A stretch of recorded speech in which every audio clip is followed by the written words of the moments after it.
कर्मण्येवाधिकारस्ते मा फलेषु कदाचन। श्रीमद् भगवद गीता के श्लोक का मतलब है कि कर्म करो, परिणाम की चिंता मत करो। लेकिन आज पश्चिम बंगाल की राजधानी कोलकाता में जो कुछ हुआ उसमें कर्म भी है और फल की चिंता भी है। बेशक ब्रिगेड परेड ग्राउंड में गीता का सामूहिक पाठ किया गया हो, दावा किया गया हो कि 5 लाख लोगों ने एक साथ गीता के श्लोक का पाठ किया।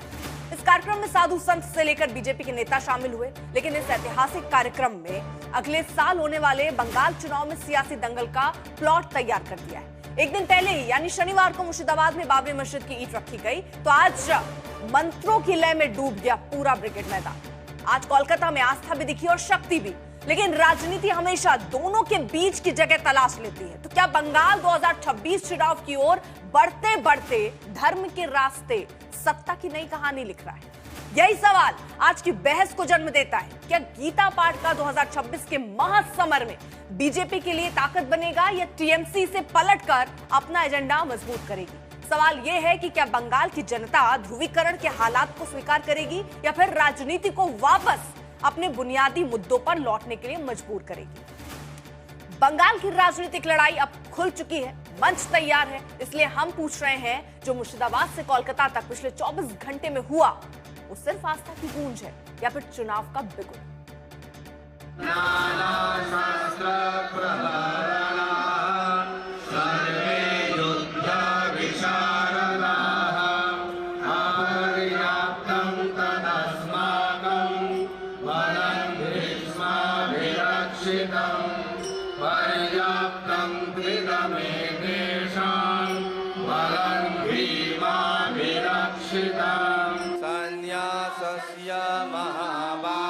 ये अद्भुत नजारा है कोलकाता के ब्रिगेड परेड ग्राउंड का, जहां मंत्रों की गूंज है। सफेद पीले केसरिया रंगों से लहराता नजारा है।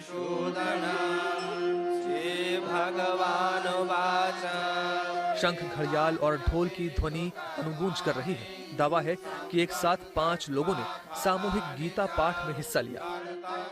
साधु संत सभी ने एक सुर में गीता के श्लोकों का पाठ किया।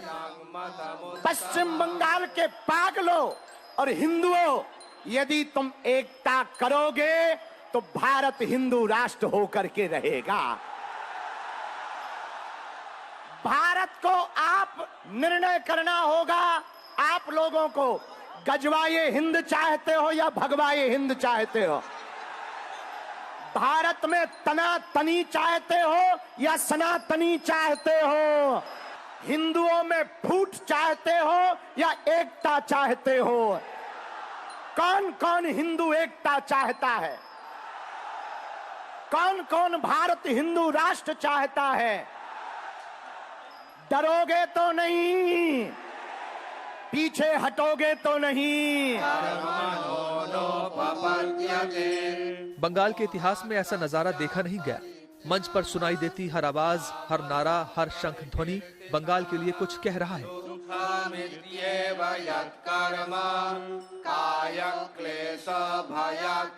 चलने लगी, अब ज्वार को पैदा करो। बंगाल के हिंदुओं, आंधियां चलने लगी, अब ज्वार को पैदा करो। कंठ में क्रंदन नहीं, हुंकार को पैदा करो।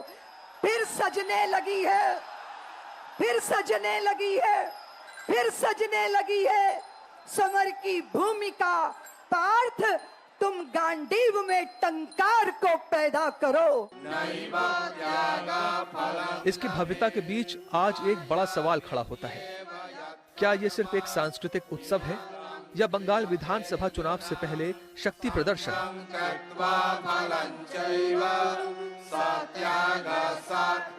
बंगाल की संस्कृति में आंदोलन की आग भी है, भक्ति की ध्वनि भी। टैगोर की कोमलता है, काली घाट की प्रखरता भी। पर आज 5 लाख कंठे गीता पाठ कार्यक्रम एक राजनीतिक संदेश भी दे रहा है। इसके साथ कोई राजनीति का संबंध नहीं है। हाँ, बाई प्रोडक्ट आप बोल सकते हैं कि राजनीति है, लेकिन राजनीति हम लोग इस मंच में नहीं लाना चाहते हैं। लेकिन आज बंगाल की स्थिति ऐसा है जहां पर बंगाल के हिंदू, बंगाल के क्रिश्चियन, बंगाल के सिख, बंगाल के और धर्म के लोग इंक्लूडिंग मुसलमान, उनके ऊपर अन्याय हो रहा है। आज हिंदू को कॉर्नर किया जा रहा है। हमारे जो पूजा है वो पूजा करने दिया जाता है। हम लोग बांग्ला का टीचर मांगते हैं तो गोली कर दिया जाता है। एक तरफ कल मुर्शिदाबाद में बाबरी नाम की मस्जिद की नींव, तो दूसरी तरफ आज कोलकाता में 5 लाख कंठों का गीता पाठ। दोनों घटनाएं प्रतीक हैं, लेकिन बंगाल की राजनीति में इन्हें प्रतीक बनाकर छोड़ा नहीं जा रहा।